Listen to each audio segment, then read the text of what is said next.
Duryudana begitu sedih atas kematian pamannya, Sangkuni. Para Pandawa beserta Basudewa Krishna menuju pinggir sungai untuk mencari Duryudana. Bima mendapatkan kode dari kakaknya. Ia segera maju ke depan dan memanggil agar Duryudana keluar dari sungai. Dengan hinaan dan kata-kata yang sangat memancing, Duryudana tidak tahan dengan kata-kata yang diucapkan oleh Bima. Sembunyi di mana kau, Duryudana?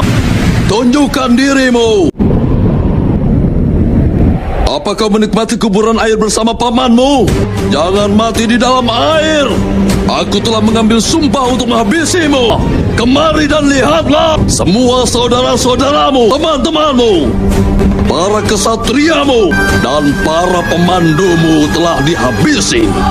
Maka keluarlah kau, Duryudana. Keluarlah.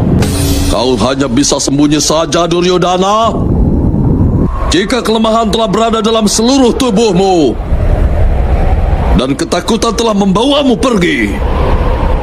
Maka pergilah. Pergi dan sembunyikan wajahmu itu di pakaian istrimu. Pangeran Duryudana segera keluar dari sungai setelah ia tidak kuasa menahan emosinya. Kedua ahli gada ini saling tatap, kemudian sama-sama maju untuk segera memulai duel. Duryudana mengatakan bahwa akan menghabisi nyawa Pandawa demi membalaskan kematian pamannya. Duryudana giliran mengumpat-umpat kepada Pandawa yang memancing emosi. Kematian pamanku telah ternodai oleh ketidakpuasan kalian semua.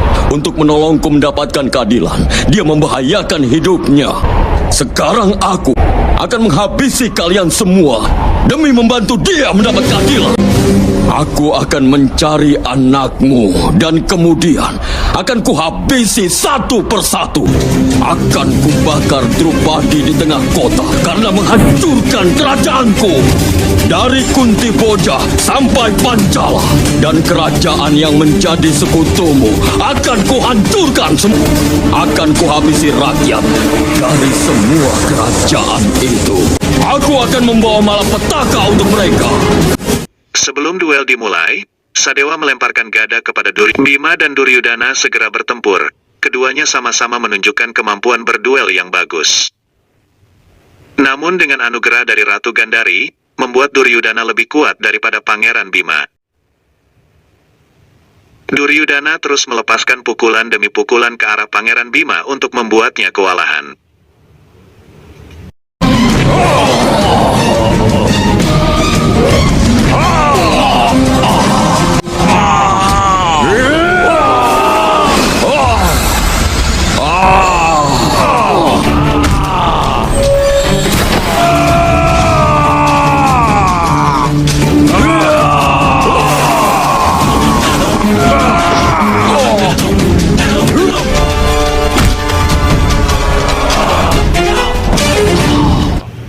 Pangeran Bima terus berupaya untuk melawan kekuatan Pangeran Duryudana. Namun Duryudana tidak membiarkan hal tersebut dengan mudah. Ia berhasil membuat Bima terjatuh dan seolah pingsan yang membuat saudara-saudaranya khawatir. Bima teringat dengan nasihat-nasihat Hanuman ketika dalam pengasingan. Bima bangkit dan berlari kejar-kejaran dengan Duryudana sekaligus untuk mengumpulkan kekuatannya. Kenapa kau lari, Bima? Apa kau takut padaku sekarang? Ayo lawan aku! Duryudana, semangat untuk kematianmu tidak pernah membiarkan aku diam untuk waktu yang lama. Kemarilah, Duryudana. Kemari.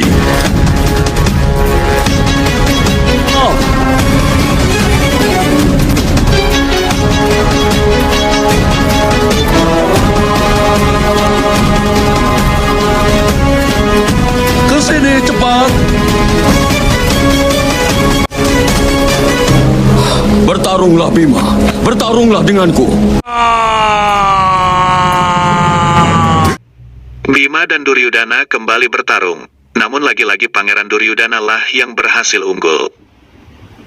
Ia memukul dan membanting Pangeran Bima hingga ia terjatuh lagi. Bima kembali teringat dengan nasihat-nasihat Hanuman. Ketenangan harusnya ada dalam sifat kekuatan. Ketika seseorang sudah pernah hidup di luar, maka dia wajib untuk punya pikiran yang tenang.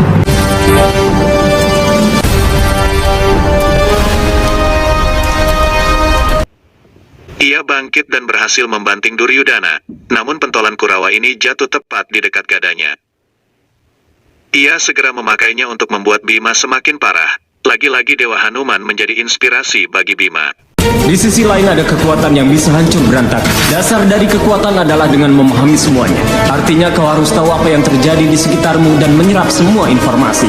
Apa yang orang gagal untuk dilihat atau dengar, maka akan menjadi kelemahannya.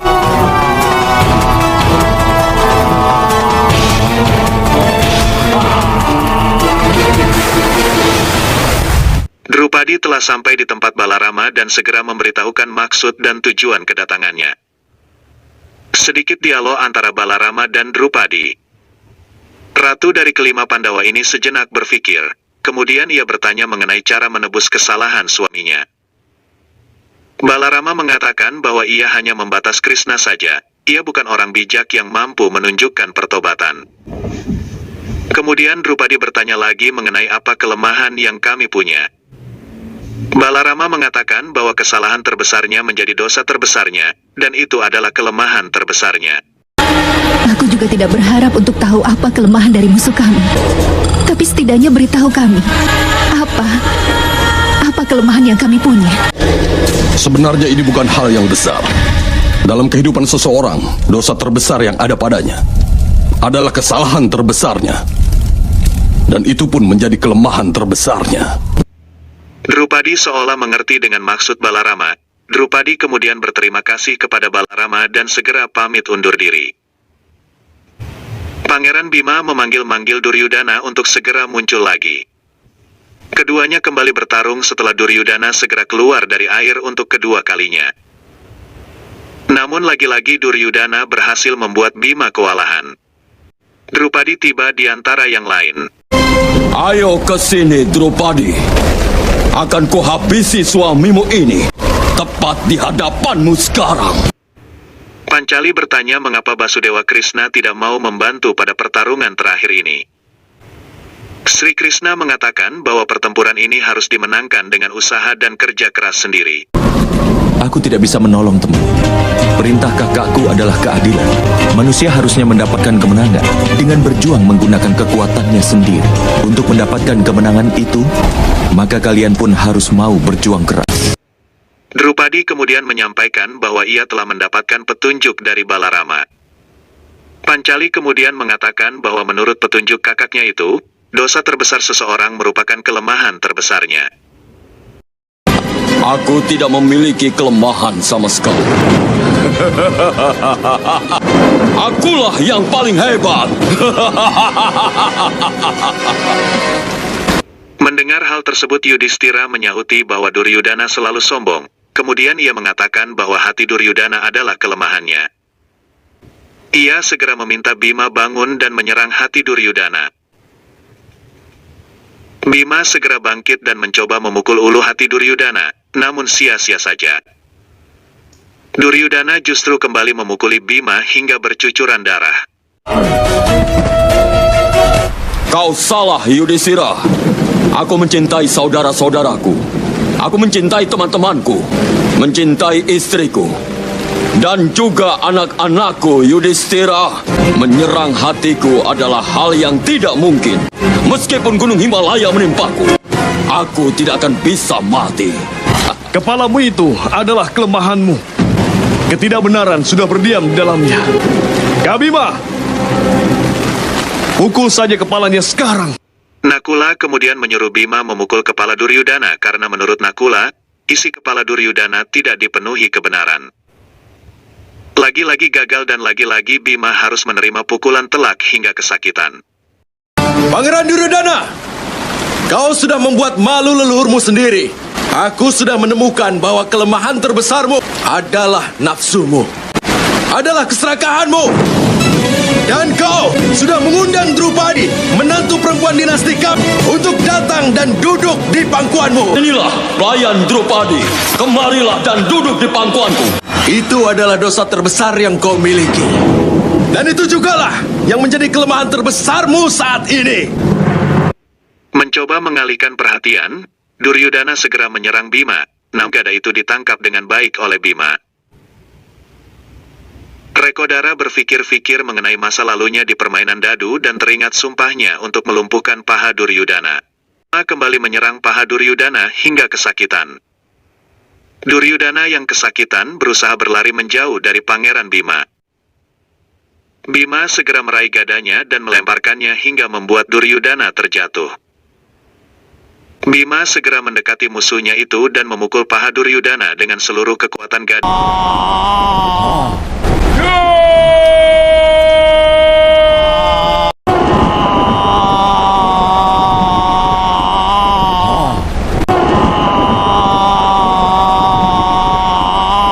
Aturan. Orang yang dapat menegakkan kebenaran seperti kakek dan guru Drona. Sudah tidak ada lagi Duryodhana. Sekarang siapa lagi yang akan menegakkan aturan? Aku yang akan menegakkan aturan. Balarama tiba di tempat duel Bima dan Duryudana tepat ketika Bima memukul paha lawannya ini. Bima menundukkan badan dan meminta maaf kepada Balarama. Dengan penuh kemarahan kakaknya Krishna ini segera mengambil senjatanya dan akan menghabisi Bima. Jika yang memerintahkan aku guru, aku akan menghabisi diriku sendiri. Tidak, Bima. Aku akan mencuci wajahku ini dengan darahmu. Bangun dan lawan aku, Bima. Guru, aku menerima hukumanmu. Balarama menyuruh agar Bima segera bangkit dan melawannya. Namun Bima hanya berdiam dan mengatakan bahwa ia menerima hukumannya. Balarama bersiap untuk membunuh Bima. Namun, Krishna dengan kecerdasannya berhasil membuat hati kakaknya menjadi tentram dan dipenuhi kebajikan hingga memaafkan kesalahan Pangeran Bima. Saat merangkai sebuah alasan, tidak ada yang lebih hebat darimu di dunia ini, adikku. Aku tidak punya jawaban lagi untuk pertanyaanmu itu. Jika saudara Bima telah bertindak dengan tidak benar, dunia ini akan mengalami nasib yang tidak benar pula, Kak. Kekalahan Duryudana ini memang sangat diperlukan. Paha Duryudana telah patah. Destrarata menangis dengan mendengar hal ini. Sang raja menyuruh Widura agar melakukan sesuatu dan menyelamatkan Duryudana. Widura hanya terdiam karena kakaknya ini memang selalu kurang tentram. Aku akan mengakui semua kesalahanku, Widura. Aku akan bersujud di kaki mereka, tapi tolong sisakan salah satu anakku, Widura. Pergi dan beritahulah Pandawa agar mau mengasihaniku ini. Anak-anak Pandu, kasihanilah aku. Anakku Duryodhana. Anakku Duryodhana. Duryodhana. Kunti dan Drupadi mendatangi Ratu Gandhari yang masih menangis. Gandhari begitu marah dan mengumpat-umpat kepada Kunti, bahkan akan membunuh Kunti dengan tangannya. Gandhari segera mengambil pedang ketika Kunti mendekat. Ia melontarkan pedang itu hingga membuat leher Kunti berdarah. Gandhari segera sadar akan perbuatannya dan kembali menangis. Kunti merangkulnya dan mencoba menenangkannya. Gandhari tidak mau mendoakan Pandawa di sini, dan akan mendoakannya di Hastinapura saja. Sekarang kaulah satu-satunya pelindungku, Kunti. Kunti, bawa aku dari sini. Tempat ini telah merampas kebahagiaanku, harapan dan masa depanku. Aku tidak mau tinggal di sini. Ibu Ratu, lampiaskanlah kutukan dan kemarahanmu padaku. Perang yang terjadi ini adalah karena pembalasanku. Iya, Drupadi. Perang ini terjadi pasti akibat pembalasan yang kau lakukan. Pancali meminta Gandhari agar melampiaskan amarahnya padanya. Gandhari mengatakan bahwa perang ini terjadi karena pembalasan Drupadi. Ratu Gandhari mengutuk bahwa Drupadi akan mengerti penderitaan yang sama seperti yang dialami Gandhari, yaitu penderitaan ditinggal mati anak-anaknya. Kau telah mengutuk anak-anakku selama ini. Jika kau mengalami penderitaan yang sama yang sedang kualami dengan kematian anak-anakmu, barulah kau akan mengerti penderitaan ini. Duryudana masih belum mati, namun ia juga tidak hidup. Ia memanggil Aswatama. Putra Drona segera menghampiri temannya ini. Ia segera menaruh kepala temannya di pangkuannya. Duryudana mengatakan bahwa kecuali ia mendengar kematian para Pandawa, ia tidak akan meninggalkan tubuhnya untuk mati. Kau masih hidup, teman. Kau tidak boleh mati. Aku tahu itu. Kau tidak boleh mati untukku. Aku minta padamu, teman. Hanya kau yang bisa membantuku sekarang. Perintahkan saja aku. Jika aku bisa melakukannya, maka aku rela menukar tubuhku ini denganmu, temanku.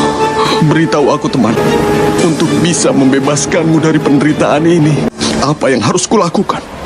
Temanku, berikan aku kebahagiaan dengan kematian para Pandawa itu, teman. Aswatama segera menyanggupinya. Ia pun segera berangkat ke tenda para Pandawa demi memenangkan hati temannya ini. Raja Yudhistira beserta para ksatria yang lain disambut atas kemenangannya. Drupadi datang dan segera mencari anak-anaknya yang berada di tenda kemenangan. Drupadi segera mendatangi anak-anaknya dan mengkhawatirkan mereka semua. Melihat ibunya sedih, Pancawala ini ikut merasakan kecemasan ibunya dan segera menanyakan hal tersebut. Perang ini sudah memisahkan banyak anak dari ibunya. Aku bahkan mendengar tangisan mereka. Jika tangisan mereka tidak berhenti juga, bagaimana mungkin hidupku bisa merasa nyaman? Ada ketakutan jika sebuah kutukan dari seorang ibu akan menyebabkan kemalangan untuk keibuanku. Aswatama datang diam-diam dan membunuh para penjaga pihak Pandawa. Drupadi mengatakan bahwa ia ingin ikut tidur bersama anak-anaknya pada malam ini di tempat kemenangan ini. Yudhistira mengajak Pancali untuk keluar karena pasukan dari musuh menunggu untuk menyerahkan senjatanya. Meski sedikit negosiasi, Drupadi akhirnya mengikuti suaminya meski hatinya tidak tenang dengan keputusan ini. Aswatama perlahan terus mendekati perkemahan Pandawa. Drupadi di perjalanan nampak begitu cemas dan khawatir hingga membuatnya tidak konsentrasi. Aswatama telah melihat ke perkemahan Pandawa, ia segera masuk. Drestatyumna datang. Di kegelapan malam, apa kau datang untuk bertempur seperti iblis, Aswatama? Aku kesini untuk bertempur.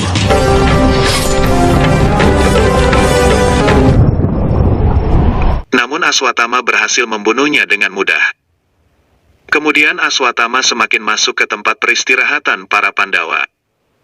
Secara diam-diam Aswatama lalu menghabisi kelima putra Pandawa yang sedang terlelap tidur. Anak-anak Pandawa, hanya iblis saja yang dapat tidur senyenyak ini setelah melakukan begitu banyak dosa. Tapi mulai sekarang, kalian tidak akan pernah bangun lagi dari tidur kalian.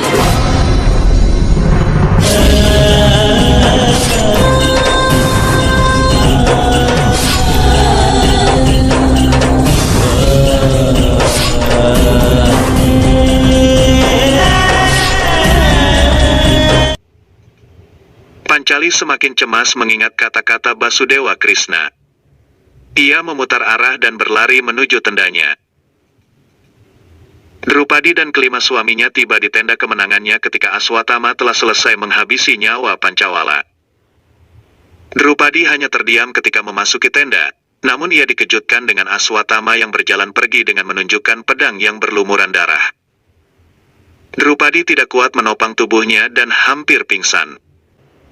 Kelima Pandawa segera mendatangi istrinya dengan terheran-heran juga. Aswatama segera menemui Duryudana dan memberikan informasi bahwa ia telah memenuhi tugasnya. Temanku Duryudana, istirahatlah untuk tubuhmu yang hancur ini. Buatlah hatimu yang hancur menjadi damai. Aku telah memenuhi tugasku, teman. Para Pandawa itu sedang tidur tanpa memikirkan apapun di kemah. Sekarang aku sudah puas. Duryudana tersenyum dan merasa dirinya telah tenang. Ia kemudian perlahan memejamkan matanya dan meninggalkan dunia. Duryudana! Drupadi tidak kuasa menahan air matanya melihat kematian kelima putranya. Dirinya bahkan sampai meminta agar ia dikremasi terlebih dahulu sebelum anak-anaknya. Subadra dan Utari terus berupaya untuk menenangkan sang ratu. Kalian semua sudah berjanji. Kalian tidak boleh meninggalkan orang tua kalian dengan cara seperti ini. Kalian adalah tumpuan hidupku di hari tuaku, nak. Kalian tidak boleh meninggalkanku. Kakakku telah meninggalkanku. Begitu juga anak-anakku. Pada siapa aku harus bergantung, Subadra? Pada siapa aku harus bergantung? Anak-anakku telah meninggalkanku, Subadra. Mereka telah meninggalkanku. Bima ingat bahwa masih ada ular yang tertinggal. Ia adalah Aswatama. Masih ada satu ular yang masih tertinggal untuk diinjak. Dan dialah yang telah menggigit kita, Kak. Sebelum upacara terakhir anak-anak kita dilakukan, orang keji itu harus bertemu dengan ajalnya. Kemudian para Pandawa pergi untuk mencari keberadaan Aswatama. Aswatama sedang mempersiapkan upacara terakhir untuk temannya. Kau telah mengembuskan nafas terakhirmu setelah kematian para Pandawa itu, teman. Api ini mengingatkan akan panasnya amarahmu dan juga sinar dari persahabatan kita. Dengan ini, aku melakukan ritual terakhirmu, temanku. Tiba-tiba saja para Pandawa datang dan membuat putra Drona ini terheran-heran.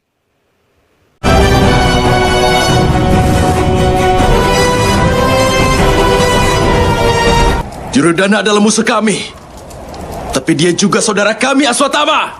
Kami tidak akan membiarkan pembakaran mayatnya tercemar oleh tanganmu yang penuh dengan dosa. Tidak mungkin. Aku sendirilah yang telah menghabisi kalian berlima. Dasar bodoh kau, Aswatama! Bodoh kau! Yudhistira menjelaskan kemarahannya dan saudaranya adalah karena Aswatama telah menghabisi kelima anaknya. Aswatama begitu senang karena ia telah menyelesaikan tugasnya dengan lebih baik daripada menghabisi Pandawa. Putra Drona ini begitu senang karena telah menghabisi garis keturunan Pandawa. Kemarahan para Pandawa semakin tak tertahankan. Bima mulai maju dan menyerang Aswatama serta mengatakan bahwa keturunannya masih ada pada kandungan Utari. Ketidakadilan tidak akan pernah menang, bodoh. Dan keadilan masih hidup di dalam kandungan Utari. Aku akan mengupas semua bagian dari tubuhmu itu. Kemudian aku akan menghabisimu, Aswatama. Aswatama! Iya! Nakula menusukkan pedangnya, namun dicabut begitu saja oleh Aswatama. Lukanya sembuh seketika karena ia telah memiliki anugerah pada kehidupan sebelumnya. Aswataman mengambil busurnya. Ia tahu bahwa pewaris Pandawa masih ada pada kandungan Utari. Aku tidak akan menghabisi kalian semua, tapi aku pasti akan membuat kalian merasakan seperti apa kematian. Apa katamu tadi, Bima? Pewaris kalian masih hidup di kandungan Utari? Aku pasti menghancurkan pewaris itu. Aku memanggilmu sekarang, senjata Brahmastra!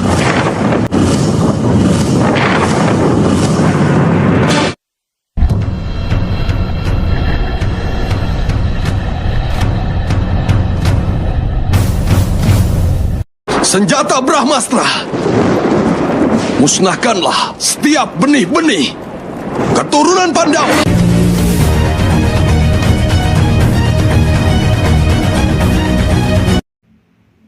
Ia memanggil Brahmastra untuk menghabisi janin pada kandungan Utari. Senjata Brahmastra Aswatama telah siap untuk menyelesaikan perintah tuannya. Arjuna ikut marah dan mengancam ia juga akan memakai Brahmastranya untuk menghancurkan Aswatama. Pangeran Arjuna meminta pendapat saudara-saudaranya. Ia kemudian segera bersiap untuk memanggil Brahmastra miliknya. Arjuna, panggillah Brahmastramu. Jika kemenangan milik para pendosa, ini saatnya dunia dipenuhi dengan pendosa. Panggillah sekarang, Kak. Panggil Brahmastramu sekarang juga.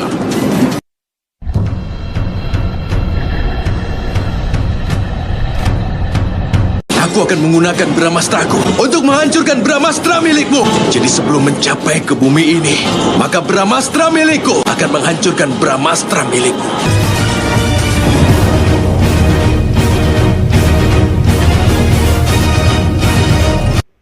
Senjata dewa milik Arjuna sudah terbang juga di angkasa. Basudewa Krishna datang dan menyuruh Arjuna agar menarik kembali senjata Arjuna. Ia mengingatkan terkait efek jika kedua senjata dewa itu bertabrakan. Ledakannya akan menghancurkan seluruh bumi ini. Kekuatan yang ditimbulkan dari ledakan itu tidak akan bisa dihentikan oleh siapapun, Partha. Bumi dan masyarakat yang ingin kita perbaiki hingga harus melakukan perang keadilan ini akan hancur begitu saja, Partha. Maafkan kesalahanku, Madhawa. Aku akan memerintahkan Brahmastra milikku itu untuk kembali pada...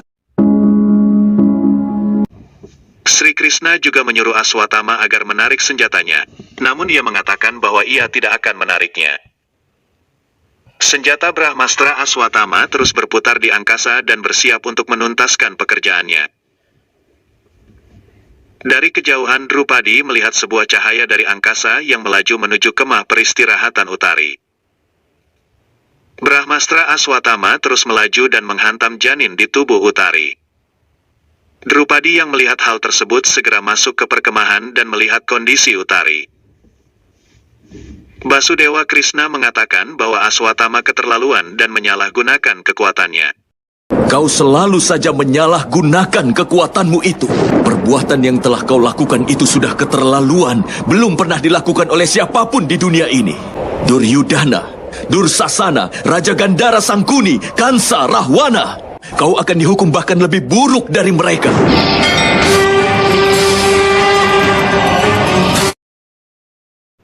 Basudewa Krishna segera memanggil cakra sudarsana miliknya dan melemparkannya ke arah Aswatthama hingga menjerit kesakitan. Tanda di kening Aswatthama pecah dan membuat tubuh Aswatthama menjadi putih semua. Tak berhenti di situ, Basudewa Krishna juga mengutuk Aswatthama dengan kehidupan buruk yang abadi. Kau tidak takut pada kematian, kan, Aswatthama? Aku telah menghilangkan kematian itu dari dirimu. Aku mengutukmu akan hidup dalam waktu yang lama. Dengan seluruh bagian tubuhmu yang akan membusuk. Tidak seorang pun akan mau dekat denganmu, Aswatthama. Kemudian, kau akan mengembara sendirian ke setiap sudut bumi ini sampai akhir zaman. Kau akan berdoa setiap saat untuk kematianmu, tapi kau tidak akan mendapatkan kematianmu itu. Kau akan hidup dalam kebodohan. Kau akan hidup dalam kegelapan. Seluruh masyarakat akan mengutukmu, tapi kau akan tetap bernafas, Aswatthama. Kau akan tetap bernafas. Utari masih terus mengerang kesakitan setelah mendapat serangan dari Brahmastra. Para Pandawa dan Basudewa Krishna telah tiba di perkemahan. Subadra memohon kepada kakaknya agar mau menyelamatkan garis keturunannya dengan kekuatannya. Basudewa menyetujuinya dan segera menghidupkan kembali janin tersebut. Masa depan Pandawa adalah masa depan dunia ini, dan aku tidak akan membiarkannya musnah. Aku telah memberitahu Drupadi bahwa untuk menyempurnakan reformasi akan ada penghancuran yang menyeluruh. Tetapi sampai berakhirnya waktu itu sendiri, masa depan tidak boleh dimusnahkan, Subadra.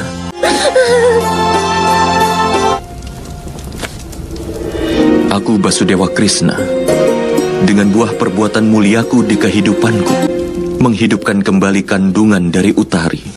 Krishna lalu mengorbankan seluruh kebaikan dan amalnya untuk menghidupkan calon anak Abhimanyu ini. Kemudian ia memberi nama Parikesit untuk cucu Pandawa ini. Basudewa Krishna mengatakan bahwa sudah saatnya melakukan ritual terakhir untuk Pancawala. Kremasi kelima anak Pandawa segera dilakukan dengan hikmat. Drupadi masih kesulitan untuk menahan air matanya. Basudewa Krishna terus berupaya untuk menenangkan temannya ini.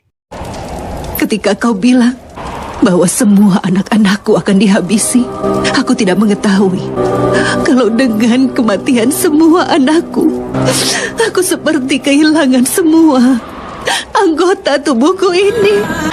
Ya, Gowinda, kenapa kita harus menyebabkan perang ini? Apa yang kita peroleh dari semua ini? Kenapa kau tidak menggunakan kekuatanmu untuk mengubah manusia menjadi baik? kekuatan itu tidak akan bisa mengubah jiwa manusia, teman. Jiwa adalah bagian terkecil dari yang kuasa, dan kebebasannya tidak terbatas. Baik dalam memilih jalan keadilan atau ketidakadilan, itu diputuskan oleh jiwa. Dan tidak ada kekuatan apapun yang dapat mengubah keputusan jiwa. Ini adalah sebuah kenyataan yang aneh, teman. Pikirkanlah hal ini, teman. Magadha, Ceva, Tarus, Kuru, Gandhara, Pancala, Trigarta, Cedi, Siwi, Widarba, dan banyak lagi kerajaan besar tidak memiliki raja yang mengikuti keadilan. Tapi kenapa harus dengan penghancuran ini? Apakah tidak ada jalan lain? Tidak, teman. Itulah yang menyedihkan. Pohon yang memiliki buah yang pahit harus ditebang dan diganti dengan pohon yang berbuah manis. Hubungan masa lalu bangsa Arya harus diganti dengan sebuah reformasi. Masa depan yang baru tidak bisa dielakkan. Untuk memurnikan masa depan tersebut, jika ada yang tidak murni, maka harus dihancurkan. Tapi kenapa kami tidak dimusnahkan, Gowinda? Kami pun memiliki hubungan darah dengan masa lalu untuk hidup. Kau lahir dari api, temanku. Dan kelima suamimu itu adalah anugerah suci. Tidak ada kalian yang terlahir memiliki garis keturunan dengan ikatan darah leluhur yang ada. Inilah alasannya para dewa memberimu sebuah kelahiran kedewaan. Maka dari itu, kalian dapat mendirikan sebuah dunia yang baru. Pengorbanan ini tidak hanya dilakukan olehmu dan keluargamu saja. Pengorbanan ini dilakukan oleh semua bangsa Arya. Hari terakhir peperangan sudah berakhir. Pagi hari mulai menjemput untuk reformasi dunia baru. Fajar pertama dari masa depan yang baru telah tiba, ungkap Basudewa Krishna kepada Drupadi. Dari kejauhan sudah nampak kedatangan para Pandawa yang menemui kakeknya. Bhisma yang agung masih bertahan di ranjang panah.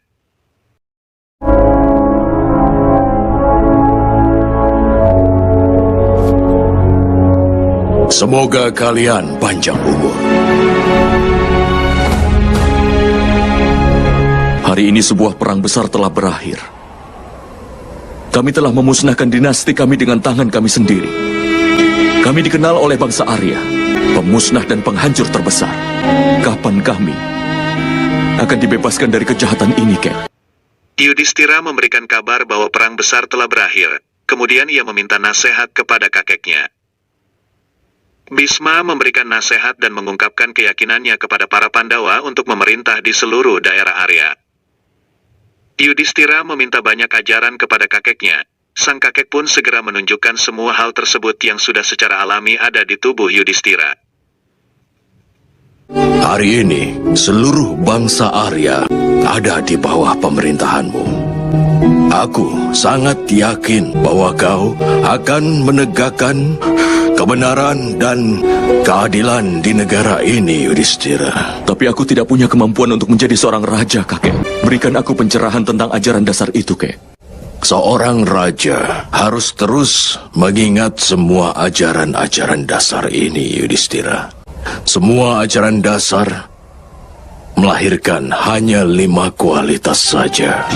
Kebenaran perbuatan, keberanian, pengampunan, dan hukuman. Adalah tugas seorang raja untuk memberi rakyatnya perlindungan, keadilan, kebahagiaan, kesempatan, dan masa depan yang aman. Semua karakter itu sudah ada di dalam dirimu itu, Yudhistira. Setelah Yudhistira mendapatkan pencerahan untuk menjadi raja yang baik dengan nasihat kakeknya. Kali ini giliran Arjuna meminta pencerahan agar menjadi cucu yang baik. Bhisma mengatakan bahwa ia sudah tidak membutuhkan bantuan apapun lagi, ia hanya tinggal menunggu dijemput Uttarayana. Bhisma juga berpesan bahwa keempat Pandawa yang lain harus terus menyertai Yudhistira untuk membangun kerajaan yang teladan. Kelima Pandawa ini berpamitan kepada kakeknya untuk melanjutkan perjalanan hidupnya. Sang kakek memberkati mereka semua. Hidup Raja Yudhistira! Raja Yudhistira telah tiba di Hastinapura. Mendengar hal ini saja sudah membuat Raja Destrarata begitu marah. Begitupun dengan istrinya, Ratu Gandhari. Perdana Menteri Widura mendatangi keduanya dan meminta agar menyambut Raja Yudhistira yang muncul sebagai pemenang. Sanjaya ambil bagian dalam pembicaraan ini dan menyuruh agar sang raja segera menyambut hal ini dan mengikuti tradisi. Sang raja mengatakan bahwa ia benar akan segera menemui keponakannya itu. Ia akan menyambut dan membalaskan dendamnya kepada Bima.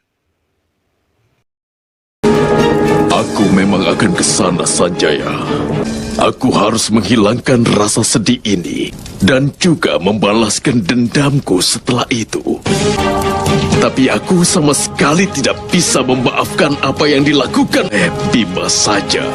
Dia telah menghabisi anak-anakku tanpa ampun, Sanjaya. Hari ini, di pengadilan kerajaan Hastinapura ini, saat aku memeluknya nanti, aku akan meremukannya hingga mati dengan tanganku sendiri. Ayo, Sanjaya. Kunti, apa kau tidak ingin melindungi anak-anakmu yang datang? Jika anak-anak Pandu harus mati hari ini, maka mereka akan mati. Tapi kekuatan yang telah melindungi mereka selama 18 hari akan tetap melindunginya. Bahkan hari ini. Para Pandawa dan juga Basudewa Krishna sudah mendekati kerajaan Hastina. Destrarata dan yang lainnya sudah nampak menunggu. Yudhistira meminta maaf kepada pamannya ini untuk menghapuskan dosanya setelah perang ini. Destrarata mengatakan bahwa ia tidak bisa memaafkan mereka semua.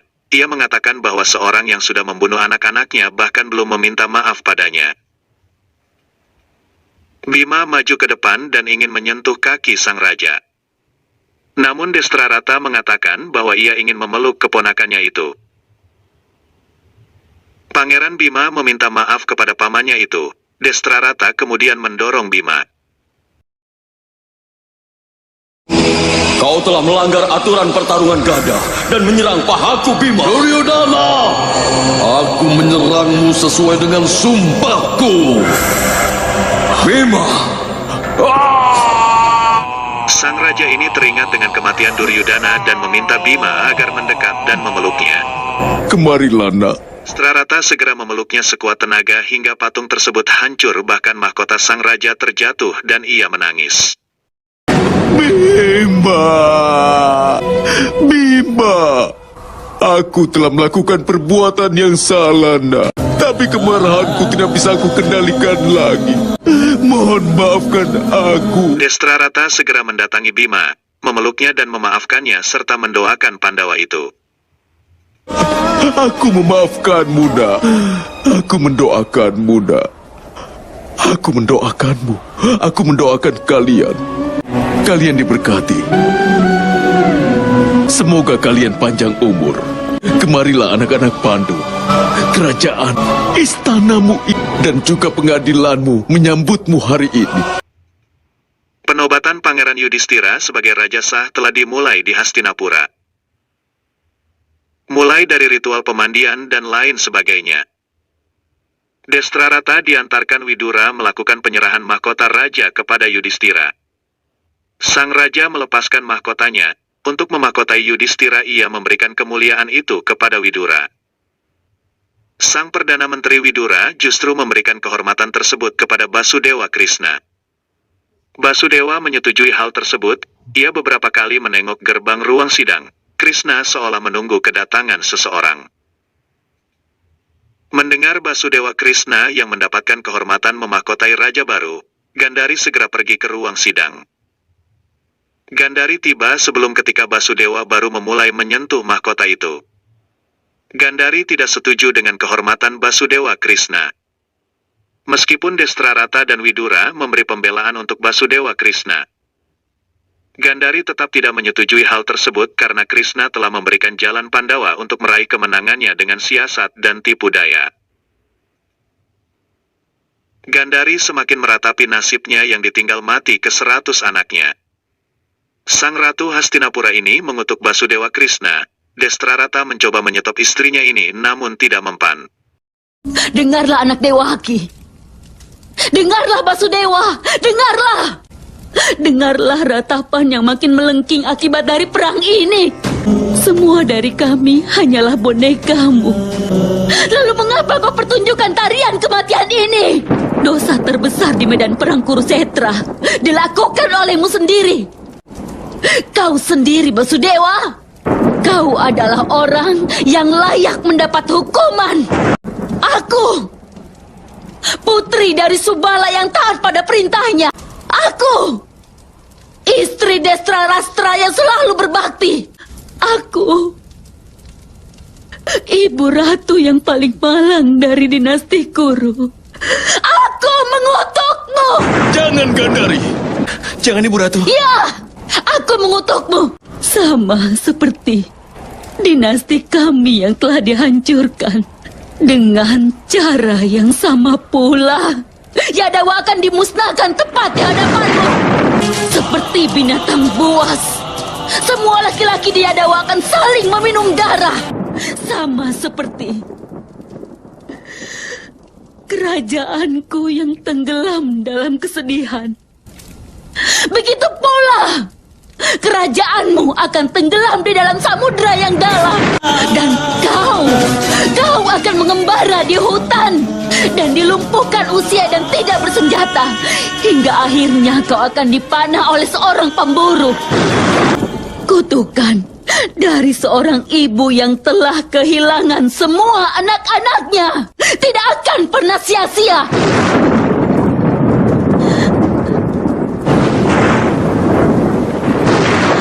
Gandari mengutuk bahwa Basudewa Krishna akan mendapatkan hal yang sama seperti dinastinya.